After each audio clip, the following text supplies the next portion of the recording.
Guntur TDP senior leader లామ్ నవమి గారు మనతో పాటు ఉన్నారు. ఈ పొలిటికల్లోకి రాకముందు ఏం చేసేవాళ్ళు మీరు? స్పోర్ట్స్, చిన్నప్పటి నుంచి స్పోర్ట్స్ ఉండేది. 52 మెడల్స్, ఒక 11 మెమోటోస్ వచ్చినాయండి.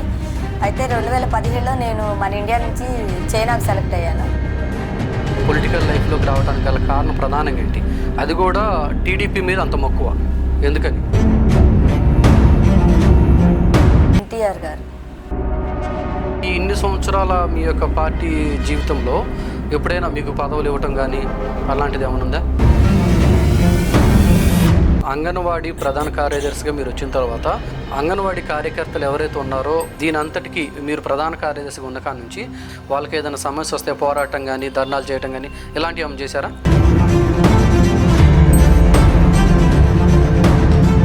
వైసీపీ ప్రభుత్వంలో ఆమెను వేధించి ఆమె జాబు చేసే పోస్ట్ని వేరే వాళ్ళకి ఇస్తే మీరు ఈ ఇన్ని ధర్నాలు ఇవన్నీ చేసి వాళ్ళు సపోర్ట్ ఇచ్చిన టైంలో టీడీపీ పార్టీ అధికారంలో ఉందా? టీడీపీ ప్రభుత్వం అధికారంలో లేదు కదా. వైసీపీ ప్రభుత్వంలో ఉన్నప్పుడే కదా మాకు అన్యాయం జరిగింది.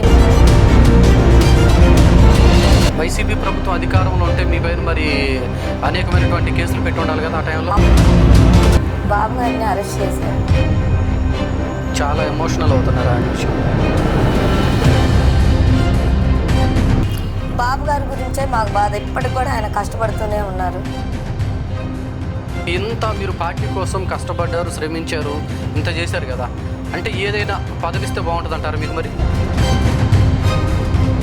మా హస్బెండ్ ద్వారా నేను ఆయన ఆశయాలు అవన్నీ చూసుకొని నేను కూడా అతన్ని ఆదర్శంగా తీసుకొని నేను రావడం జరిగింది.